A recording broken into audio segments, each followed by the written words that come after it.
और आइए अब आपको इस वक्त की बड़ी और दुखद खबर बताएं। मशहूर शायर मुनव्वर राणा नहीं रहे, उनका निधन हो गया। लंबे समय से बीमार चल रहे थे मुनव्वर राणा और हाल ही में उन्हें वेंटिलेटर पर शिफ्ट किया गया था। और अब जानकारी ये मिल रही है कि मुनव्वर राणा का निधन हो गया है। मशहूर शायर जिन्होंने अपने शब्दों से, अपनी शायरी से हर दिल पर राज किया।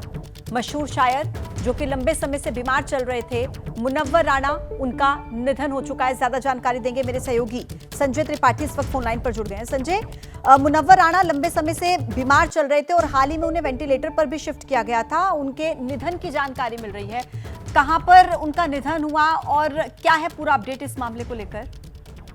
देखिए पूजा, मूल रूप से रायबरेली के रहने वाले मुनव्वर राणा जो शायर थे, वो अपने अंदाज के लिए सरकार की मुखालफत के लिए जाने जाते थे। लंबे समय से उनको किडनी समेत शरीर में कई बीमारियां थी, जिसके उपचार के लिए लगातार मेदांता अस्पताल में भर्ती रहे। अभी भी उनकी हालत बहुत गंभीर बनी हुई थी, जिसके चलते उन्हें लाइफ सपोर्ट पर रखा गया था, वेंटिलेटर पर रखा गया था। और उसके बाद आज अभी लगभग 20 मिनट पहले उनके इंतकाल की खबर आई है। उनकी बेटी सुमैया राणा से हमारी बात हुई, जिन्होंने मुनव्वर राणा के इंतकाल की पुष्टि भी की हमसे। बेहद दुखी थी, बहुत बात करने की स्थिति नहीं थी, लेकिन उन्होंने बताया कि उनके अब्बा लंबे समय से बीमार थे और उसका लगातार उपचार चल रहा था। डॉक्टर ने पहले ही उनकी स्थिति को लेकर के ये बात कही थी कि बहुत अच्छी हालत नहीं है, उपचार किया जा रहा है। कितनी कामयाबी मिलेगी वो उसका बहुत अनुमान नहीं सटीक बता पा रहे थे, लेकिन अभी थोड़ी देर पहले उनकी हालत ज्यादा बिगड़ी है। कहा यह भी जा रहा है कि उनका निधन हार्ट अटैक से हुआ है। अभी बहुत स्पष्ट डॉक्टरों की ओर से कोई जवाब नहीं दिया गया और परिवार के सदस्य इस हालत में नहीं है कि बहुत ज्यादा बात कर सकें। तो बहरहाल उनके इंतकाल की खबर उनकी बेटी सुमैया राणा ने हमें बताई है। और मुनव्वर राणा जो अपने अंदाज के लिए, अपने अंदाज की शायरी करने के लिए जाने जाते थे। मूल रूप से मैंने आपको बताया कि रायबरेली के रहने वाले थे और उनकी सबसे जो सर्वश्रेष्ठ रचना थी वो माँ के ऊपर लिखी गई थी, जिसको लेकर उन्होंने देश विदेश तमाम जगह ख्याति पाई थी।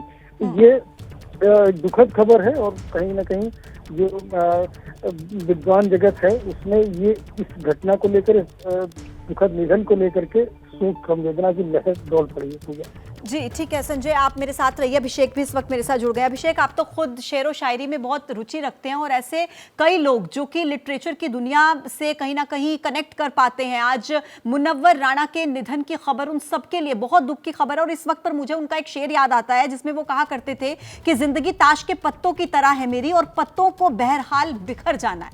अभिषेक भैया, मैं मुनव्वर राणा पर आपने मुझसे बात करने को फोन किया है और मुझे बड़ा अफसोस हो रहा है कि उस टाइम पर मैं अपनी बात कर रहा हूं जब मुनव्वर राणा नहीं रहे। लखनऊ का उनका घर याद है, कितनी दफा गया हूं और जितनी बार गया हूं। इंटरव्यू तो अपनी जगह रहा है, लेकिन उसके बाद शेर सुखन पे लंबी बातें हुई हैं। और इतना ही क्या, मतलब उनकी जब शख्सियत को मैं आपके सामने बयां कर रहा हूं तो यही याद आता है कि बादशाहों को सिखाया है कलंदर होना, आप आसान समझते हैं मुनव्वर होना। ये उन्होंने अपने लिए लिखा है कि बादशाहों को सिखाया है कलंदर होना और आप आसान समझते हैं मुनव्वर होना। हर बात में उनकी शायरी की नफासत थी। लखनऊ के रहने वाले थे, जैसा कि बताया संजय ने कि रायबरेली उनका पैतृक घर था, लेकिन लखनऊ आ गए थे। और माँ का जिक्र भी संजय ने किया, लेकिन माँ तो उनकी रचनाओं का रीढ़ थी, स्तंभ थी, नींव थी। लेकिन उसके आगे भी उनकी रचनाओं का आप जब देखेंगी, उसका शीर्ष देखेंगी, उनका वो शेर मुझे याद आता है कि एक आंसू भी हुकूमत के लिए खतरा है, तुमने देखा नहीं आंखों का समंदर होना। ये हुकूमत की बात करनी हो, जज्बात की बात करनी हो, और अभी जब वो नहीं रहे तो मुझे उनका वो शेर याद आता है पूजा कि सिर्फ तारीख बताने के लिए जिंदा हूँ, अब मेरा घर में भी होना है कैलेंडर होना। अब वो शायद किसी कैलेंडर की शक्ल में ही वो तारीख में दर्ज हो गए हैं। लेकिन इतना तो हमेशा याद रहेगा कि जब भी कोई ये बोलेगा कि किसी को घर मिला हिस्से में या कोई दुकान आई, मैं सबसे छोटा था मेरे हिस्से माँ आई, तो मुनव्वर राणा एक बार फिर से जीवित हो उठेंगे। और उनका फानी शरीर है वो नहीं रहा है, लेकिन उनकी रचनाएं, उनकी कलम और उनकी जो जज्बात हैं वो हमेशा जिंदा रहेंगे। बिल्कुल जी। ठीक कहा आपने अभिषेक की जो रचनाएं होती हैं वो लोगों के बीच हमेशा जिंदा रहती हैं। आप रहिए मेरे साथ। संजय, आपका धन्यवाद तमाम जानकारी हम तक पहुंचाने के लिए। लेकिन इस बीच एक और बड़ी जानकारी आ रही है, दर्शकों को उससे भी हम रूबरू कराएंगे। लेकिन देखिए, ये आज की सबसे दुखद खबर है कि मुनव्वर राणा, जिन्हें सुना करते थे हम, जिनकी रचनाओं को सुना करते थे वो हम सबके बीच नहीं रहे। लंबे समय से वो बीमार चल रहे थे। देखिए, जिनके शेर हमारी जुबान पर कई सालों से चढ़े हैं, जिन्हें उर्दू अदब का एक मकबूल नाम माना जाता है, वो मुनव्वर राणा अब नहीं रहे। लंबे समय से बीमार चल रहे थे। लखनऊ के अस्पताल में उन्होंने आखिरी सांस ली। उनकी किताब शहदाबा के लिए उन्हें उर्दू भाषा का साहित्य अकादमी पुरस्कार भी मिला था। किसी को घर मिला हिस्से में, या कोई किसी के हिस्से में दुआ आई, मैं घर में सबसे छोटा था, मेरे हिस्से में माँ आई। ये जादुई पंक्तियां मुनव्वर राणा ने ही लिखी थी। और ऐसी कई जादुई पंक्तियां मुनव्वर राणा ने लिखी जिन्हें हम पढ़ते आए हैं। और हमारे साथ इस वक्त अनामिका अंबर जुड़ चुकी हैं, जो खुद साहित्य से जुड़ी हैं। आप उनके गायकी, उनके कविताएं अक्सर आप सुना करते हैं। अनामिका जी, आपका स्वागत है एबीपी न्यूज पर। और ऐसे वक्त पे आप हमारे साथ जुड़ी हैं जब इतनी दुखद जानकारी मिल रही है कि साहित्य में एक बड़ा नाम मुनव्वर राणा हम सबके बीच नहीं रहे हैं। क्या आपकी उनसे कभी मुलाकात हुई थी? आज क्या कहेंगी, कैसे याद करेंगे आप उनको? मुनव्वर जी उर्दू शायरी का एक बड़ा नाम, और जानकर के बहुत दुख हुआ। और कहीं ना कहीं अंतर मन में एक जो शोक होता है वो मतलब यकीन तो खैर नहीं हो रहा है। और ऐसा बड़ा नाम मुझे याद है जब मैं बचपन में मुशायरों और कवि सम्मेलनों के मंच पे जाया करती थी, तो वो हाथ जो होते हैं कि सर पे रख के और स्वागत के साथ वो मंचों पे हम लोगों को, हम छोटे कवियों को, जो नए कवि, युवा कवि आते हैं, उनको अपना देते थे और हम लोगों को अपने साथ मंच पे प्यार से, स्नेह के साथ बिठाते थे। और मुनव्वर जी का जाना तो बहुत बड़ा साहित्य जगत के लिए बड़ी क्षति हुई है।